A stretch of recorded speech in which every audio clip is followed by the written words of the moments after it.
The following is a paid announcement by the Jamaica Labour Party. My fellow Jamaicans, on this, the eve of yet another general election, we give thanks to Almighty God for sparing us as a nation and blessing us as a people. We're not where we want to be in some aspects of our political system and practice. However, we have come a far way and we continue to improve. These past 4.5 years have been a remarkable experience, and I am humbled and honored to be your Prime Minister. You have been front and center in my agenda. I get up each day and apply every fiber of my being, every ounce of my judgment in serving you. My greatest pleasure is seeing the direct impact of a policy on the lives of the Jamaican people. From the transformative impact of the HOPE program on the lives of unskilled youth, to the increased purchasing power our tax break and reduced NHT interest rates gave to workers and prospective homeowners in this country. There is nothing like turning on a pipe in a community that never had water before. In 2016, I offered myself to serve you, and through your vote, you placed your confidence in me and entrusted me with a mandate. I'm here this evening to account for my stewardship and provide a brief outline of just some of the things a new Jamaica Labour Party government, with me as your Prime Minister, committing to do and achieving. For the first time in a very long time, a political party seeking a consecutive term of office in Jamaica can campaign on its record of achievements. The Jamaica Labour Party stands proudly on our record. We have fixed more roads over the past 4.5 years than any other administration in the last 50 years. This includes farm roads. We've completed the 3 miles overpass, the Barbican Road, Constant Spring Road, Hagley Park Road, the Mandela Highway, and in Western Jamaica we have done the ferries to Macfield. We look forward in our next term to completing the Southern Coastal Highway Improvement Project, the Montego Bay Bypass, and the East-West Highway from Maypen to Williamsfield. In terms of water, my administration quadrupled the budget for rural water supply systems. We have provided new or improved water systems in several previously underserved communities across Jamaica, areas such as Gibbs Hill in St. Mary, Claremont in Hanover, Flower Hill in St. James, Essex Valley in St. Elizabeth, and Salt River in Clarendon. In housing, we have 2.5 times the number of NHT housing starts compared to the previous administration. We presented 5 budgets during our term with no net new taxes. 3 of those budgets had no taxes whatsoever. We secured a record 14 consecutive quarters of economic growth. We created over 100,000 new jobs. Our tenure saw the most people ever being employed at any one time, 1.269 million Jamaicans.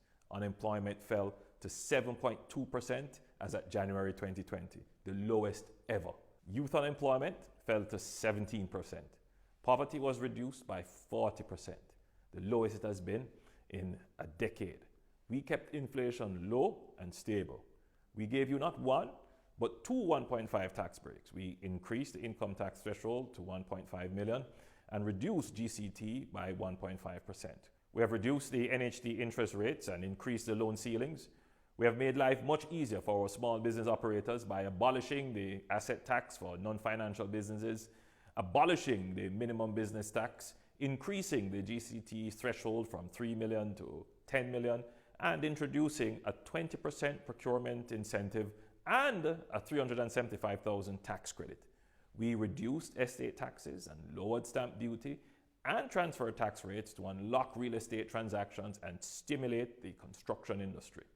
We returned to a policy of non-mandatory fees at the secondary level and moved the per-student subvention from 11,000 to 17,000. We increased PATH benefits and increased the number of days our children are fed from 3 to 5 days. We reduced the interest rates on student loans from 9% to 7.5%. We improved public health care facilities, reduced waiting time for medical procedures, and collaborated with the private sector in providing diagnostic services.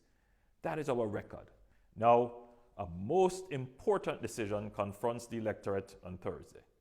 Your vote will determine whether or not achievements like these will be continued and the direction of our country for the next 5 years.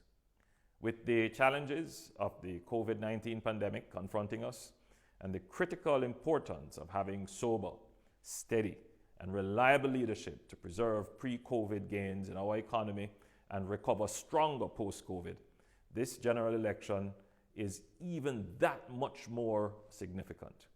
We have managed the pandemic well, balancing lives and livelihoods. We have been transparent and open with good and bad news.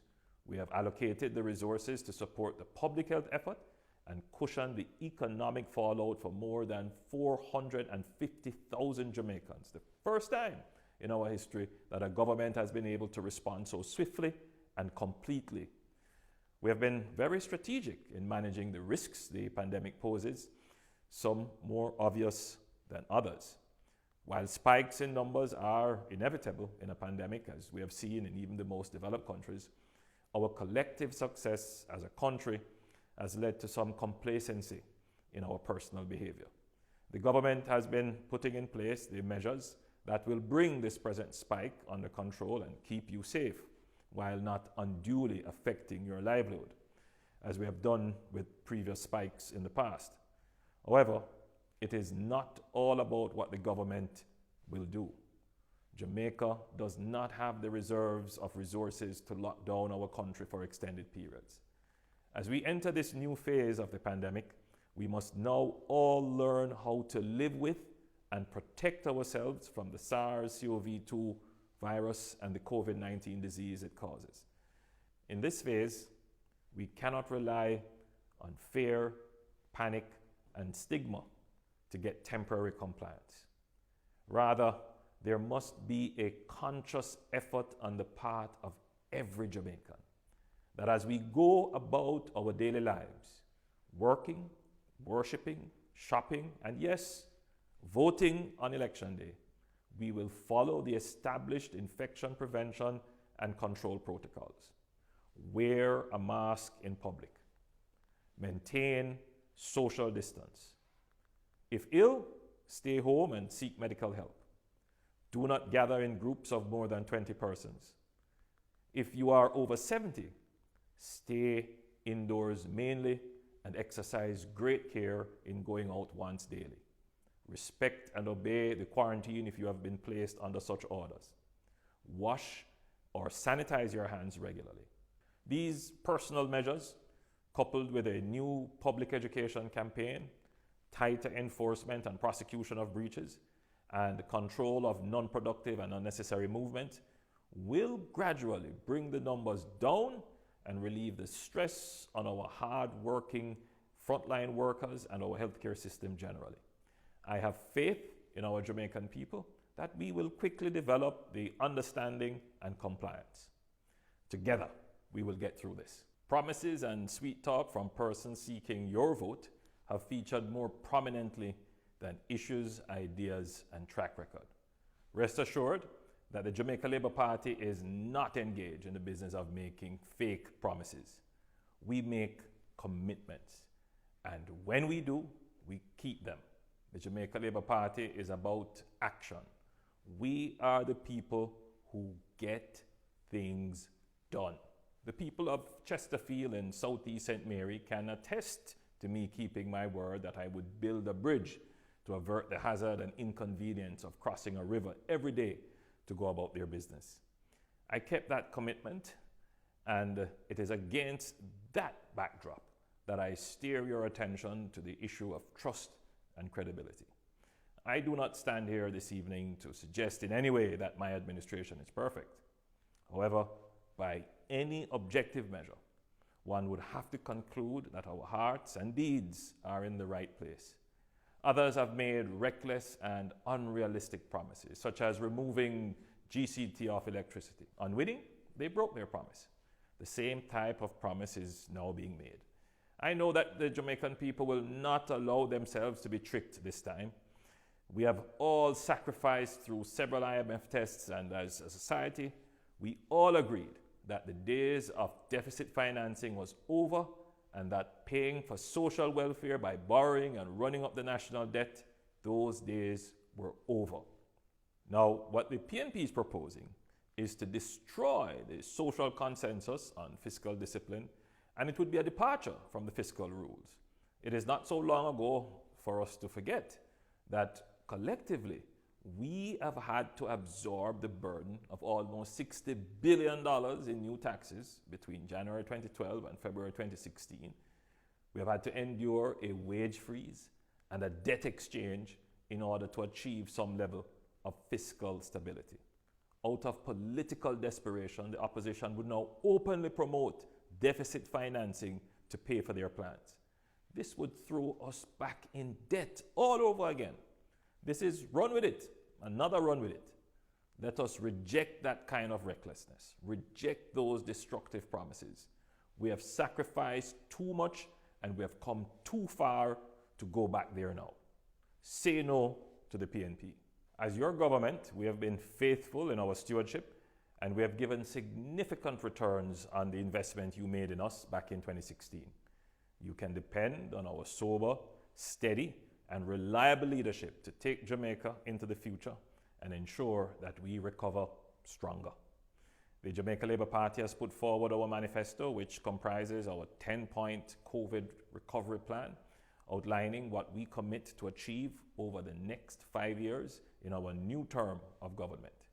As Jamaica recovers stronger, here are some of our specific plans which will shape Jamaica's future in the next 5 years. Now, I'm particularly pleased about this plan for our elderly.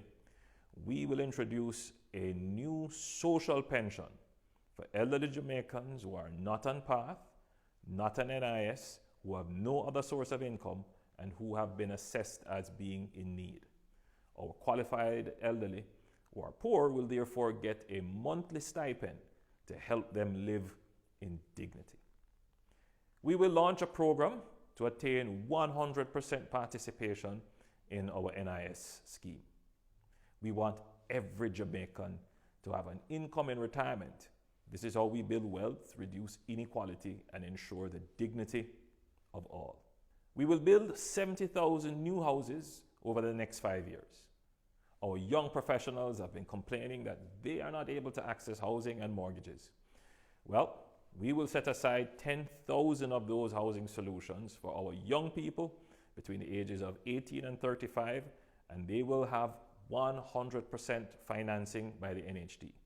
So young people, you don't need to rent, you don't need any down payment, just move in and pay your mortgage.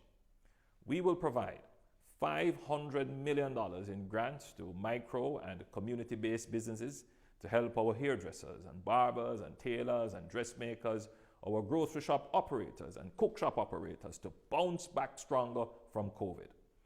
We will also make $1.2 billion in tourism grants available to small and medium-sized businesses in the tourism sector through the Exim Bank.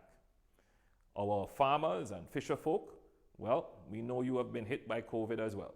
So we will provide $3 billion in agri-care support over the next 3 years to help you maximize your productive capacity and profitability.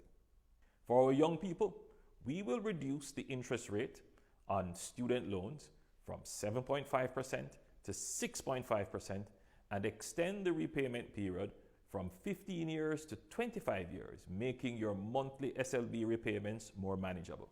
We will extend the period for commencing loan repayments from 6 months to 14 months after graduation.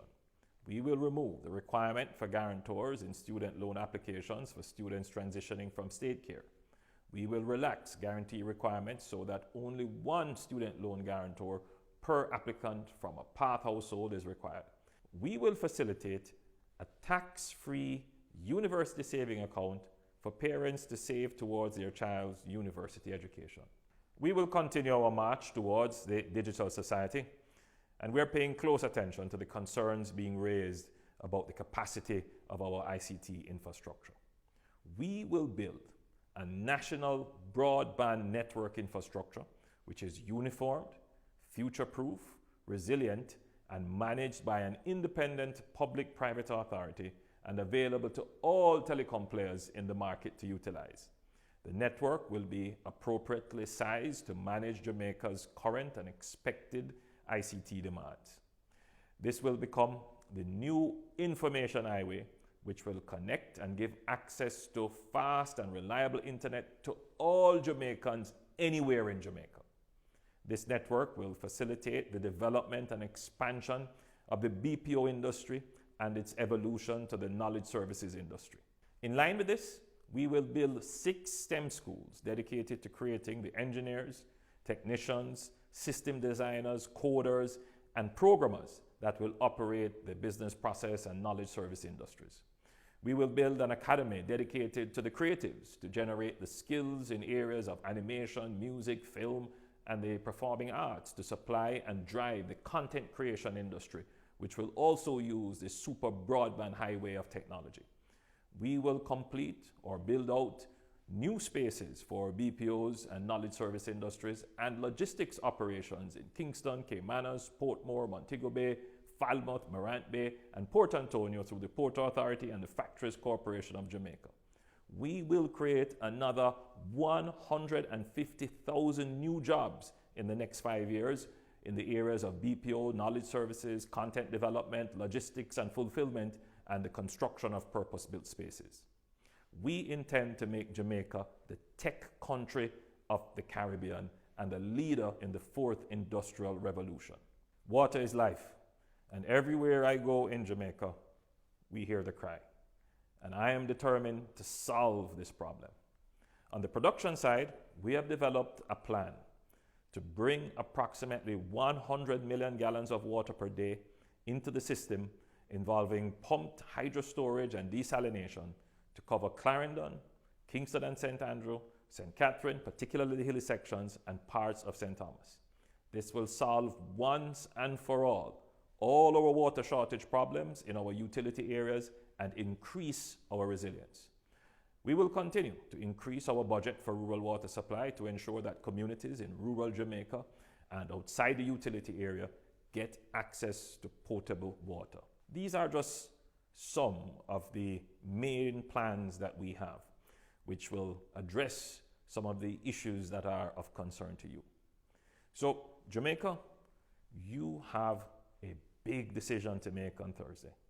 When all is said and done, it is action and performance that counts. It is action and performance that will deliver on the promises made. The choice, therefore, is clear.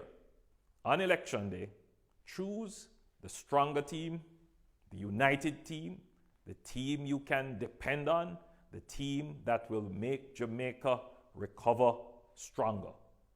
The government of Jamaica has put measures in place to facilitate the safe and orderly taking of the poll on Thursday.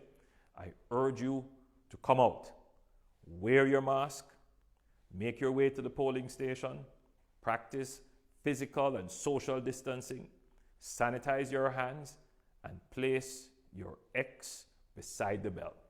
Vote for the stronger team. Vote for the team that has delivered and shown the track record. Vote for the Jamaica Labour Party. The proceeding was a paid announcement by the Jamaica Labour Party.